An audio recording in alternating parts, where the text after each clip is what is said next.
महाराष्ट्र राज्य प्राथमिक शिक्षक समितीने आज राज्यभरात धरणं आणि निदर्शन आंदोलन केलं।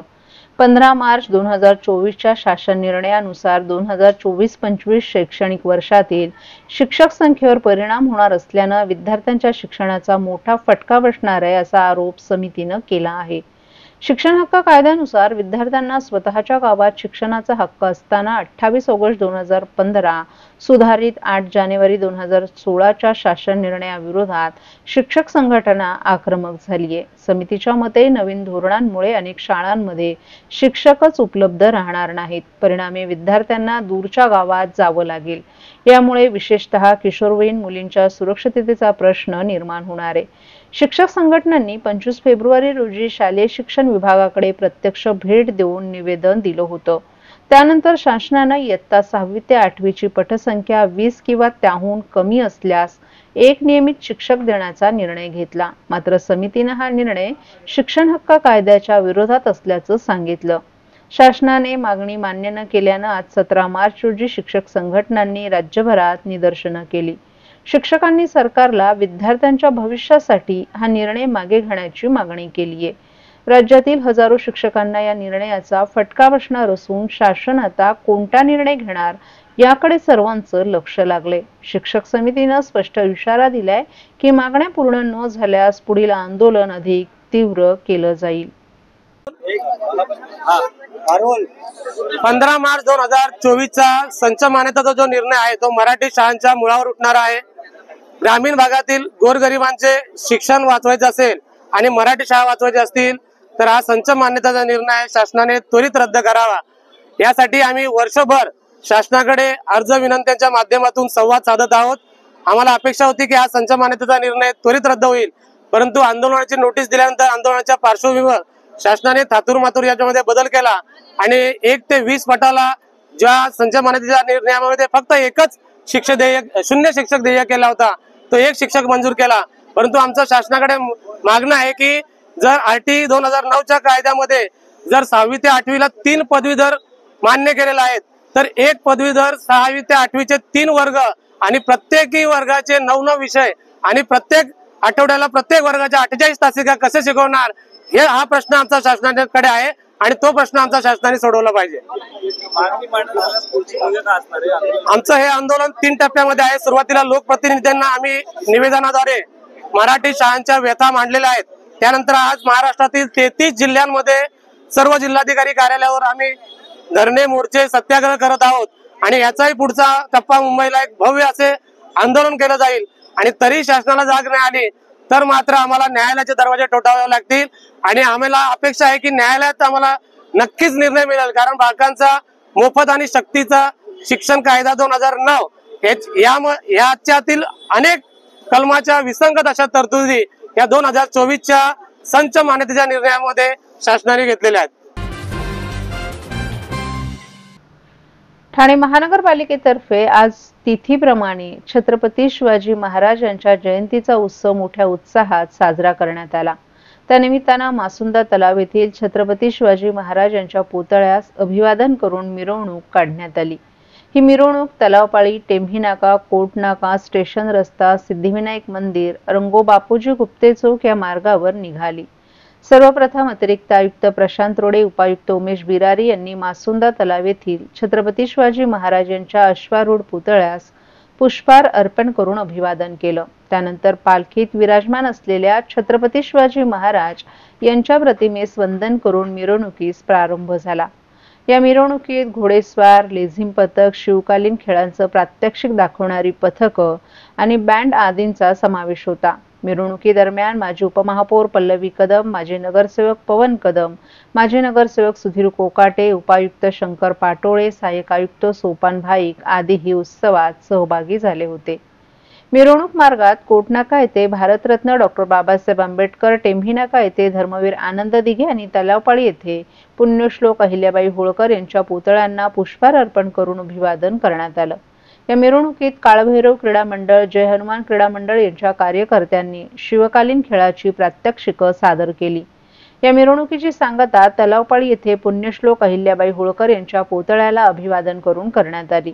तसंच शिवजयंती उत्सवाच्या निमित्तानं ठाणे महापालिका मुख्यालयातील नरेंद्र वळाळ सभागृहात छत्रपती शिवाजी महाराज यांच्या प्रतिमेस पुष्पहार अर्पण करून अभिवादन करण्यात आलं। यावेळी माजी नगरसेवक संजय वाघोले, अतिरिक्त आयुक्त प्रशांत रोडे, उपायुक्त उमेश बिरारी, मीनल पालांडे, विधी अधिकारी मकरंद काळे यांच्यासह महापालिकेचे अधिकारी, कर्मचारी आणि नागरिकही मोठ्या संख्येने उपस्थित होते।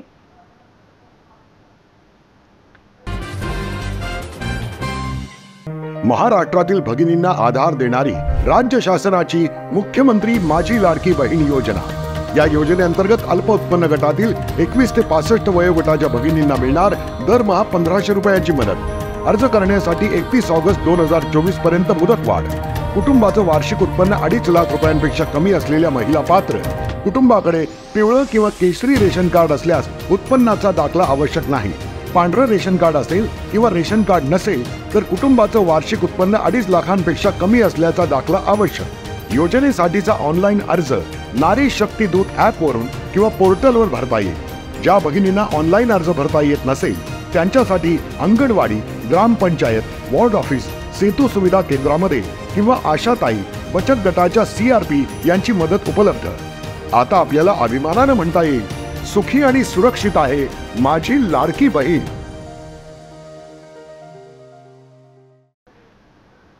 महाराष्ट्र राज्य कबड्डी असोसिएशनच्या वतीनं ठाणे जिल्हा कबड्डी असोसिएशनच्या यजमान पदाखाली विश्वास सामाजिक संस्था आणि शारदा संकल्प प्रतिष्ठानच्या संयुक्त विद्यमानं आणि ठाणे महापालिकेच्या सहकार्यानं मानाची 72वी पुरुष श्रीकृष्ण करंडक आणि महिला गटासाठी स्वर्गीय पार्वतीबाई सांडव चषक राज्य अजिंक्यपद निवड चाचणी मुख्यमंत्री चषक कबड्डी स्पर्धा 2025 ठाण्यात 19 मार्च पासून सुरू होणार आहे। कॅडबरी जंक्शन येथील JK केमिकल कंपनीच्या आवारात मातीच्या 6 क्रीडांगणावर बुधवारी 23 मार्च पर्यंत दररोज सायंकाळी कबड्डीचा थरार अनुभवता येणार आहे। या स्पर्धेतील अव्वल खेळाडूंची राष्ट्रीय कबड्डी स्पर्धेसाठी महाराष्ट्राच्या संघातून निवड केली जाणार असल्याची माहिती विश्वास सामाजिक संस्थेचे अध्यक्ष आणि भाजपचे ठाणे शहर जिल्हा अध्यक्ष संजय वाघोले यांनी एका पत्रकार परिषदेत दिली आहे। राज्याचे वनमंत्री गणेश नाईक यांच्या हस्ते बुधवारी या स्पर्धेचं उद्घाटन होणार आहे। यावेळी राज्याचे परिवहन मंत्री प्रताप सरनाईक, आमदार संजय केळकर, निरंजन डावखरे, महापालिका आयुक्त सौरभ राव उपस्थित राहणार आहेत। या स्पर्धेच्या काळात मुख्यमंत्री देवेंद्र फडणवीस, उपमुख्यमंत्री एकनाथ शिंदे, उपमुख्यमंत्री आणि राज्य कबड्डी असोसिएशनचे अध्यक्ष अजित पवार भेट देऊन खेळाडूंना प्रोत्साहन देणार आहेत। ठाणे महापालिकेतील नरेंद्र वळाळ सभागृहात झालेल्या पत्रकार परिषदेला संजय वाघोले यांच्याबरोबर ठाणे जिल्हा कबड्डी असोसिएशनचे अध्यक्ष आणि माजी नगरसेवक कृष्णा पाटील, सचिव मालोजी भोसले यांच्या पदाधिकाऱ्यांबरोबरच महापालिकेचे अतिरिक्त आयुक्त प्रशांत रोडे, उपायुक्त मीनल पालांडे, भाजप नौपाडा मंडल महिला मोर्चाच्या अध्यक्षा वृषाली वाघोले आदीही उपस्थित होते। ठाण्यात होणाऱ्या या स्पर्धेचं बोधचिन्ह बिबट्या ठेवण्यात आले। तर या स्पर्धेची टॅगलाईन श्वास कबड्डी, ध्यास कबड्डी, आपली माती आपला खेळ, खेळू कबड्डी अभिमानानं अशी असणार आहे। या स्पर्धेत महाराष्ट्र राज्यातील प्रत्येक जिल्ह्यातील पुरुष आणि महिला गटातून प्रत्येकी 31 असे 62 संघ सहभागी होणार आहेत। या संघातील गुणवंत खेळाडूंची राष्ट्रीय अजिंक्यपद स्पर्धेसाठी राज्याच्या संघातून निवड केली जाणार आहे। त्यामुळे या स्पर्धेबाबत औत्सुक्य आहे। यापूर्वी 2014 मध्ये ठाण्यात राज्य कबड्डी अजिंक्यपद स्पर्धा झाली होती। या स्पर्धेला अभूतपूर्व प्रतिसाद मिळाला होता। आता 11 वर्षांनंतर पुन्हा एकदा ठाणेकरांना कबड्डीचा थरार अनुभवता येणार आहे। या स्पर्धेला आवर्जून ठाणेकरांनी उपस्थित राहावं असं आवाहन आयोजक संजय वाघोले यांनी केले। या स्पर्धेला छत्रपती पुरस्कार विजेते 24 आणि अर्जुन पुरस्कार विजेते 50 खेळाडूही भेट देतील। त्यामुळे नवोदित कबड्डीपटूंना प्रेरणा मिळू शकेल। या स्पर्धेत एकूण 868 पुरुष आणि महिला खेळाडू सहभागी होणार असून या स्पर्धेसाठी महाराष्ट्र राज्य कबड्डी असोसिएशनच्या वतीनं 75 सामना अधिकाऱ्यांची नियुक्ती करण्यात आली आहे। राज्य कबड्डी असोसिएशनच्या तांत्रिक समितीच्या अधिपत्याखाली छाननी समितीच्या सहकार्यानं हा सामना अधिकारी आपली भूमिका बजावतील। पुरुष आणि महिला गटासाठी छत्रपती पुरस्कार खेळाडू व संघटक निवड समिती सदस्य म्हणून राज्य संघटनेच्या वतीनं नियुक्त करण्यात आलेत। या स्पर्धेत उत्कृष्ट कामगिरी करणाऱ्या 20 खेळाडूंची निवड राष्ट्रीय स्पर्धेच्या सराव शिबिरासाठी केली जाणार असून या खेळाडूंमधून सरावानंतर अंतिम 12 खेळाडूंचे पुरुष आणि महिला गटांचे संघ निवडले जाणार आहेत. संघ आहेत आणि महानगरपालिकेचा कशा प्रकारे यामध्ये ठाण्यामध्ये दिनांक 19 मार्च ते 23 मार्च या दरम्यान मुख्यमंत्री कबड्डी चषक आयोजित करण्यात आलेला आहे. या स्पर्धेमध्ये 62 संघ हे सहभागी होणार आहेत. महानगरपालिका विविध स्पर्धा, क्रीडा स्पर्धा या शहरामध्ये घेत असते. या क्रीडा स्पर्धेमध्ये सुद्धा महानगरपालिका खेळाडूंची राहण्याची व्यवस्था असेल, ग्राउंडवरती ज्या भौतिक सुविधा द्यायच्या असतात, पाणी असेल, स्वच्छता असेल, शौचालय असतील, पाहुण्यांची व्यवस्था असेल, अशा विविध प्रकारची मदत ही महानगरपालिकेमार्फत या स्पर्धेसाठी करण्यात येणार आहे. महापालिका क्षेत्रातील क्रीडाप्रेमींना काय